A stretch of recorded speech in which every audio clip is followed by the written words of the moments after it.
Hey there, Scott here.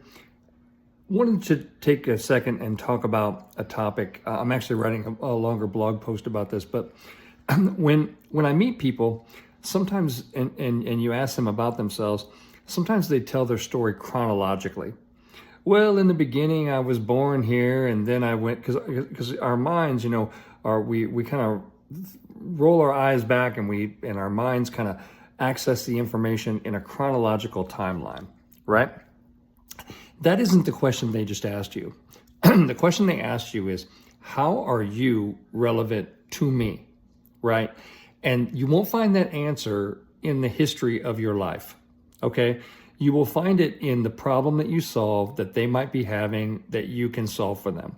Even if it's a connection, even if it's that kind of thing. So what you want to do, what you always want to do when people ask you, okay, so what's your story? Or what do you do? Or that kind of thing.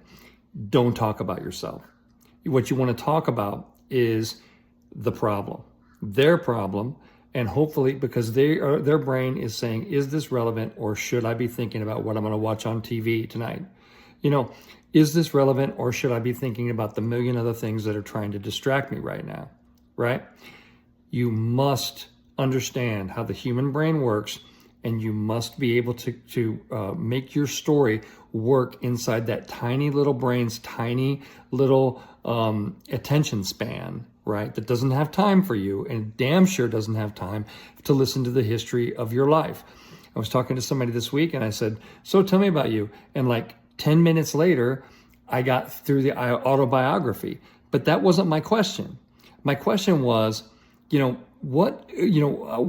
are you going to be relevant to what I'm trying to do? What I'm trying to do with my business, or in this case, or how can I help you, and that kind of thing. You've got to make it. You got to get there faster. It can't be a giant autobiography that takes you 10 years. Your brain, nobody's brain will be able to hang with you for that. I'm Scott with Robertson Communications.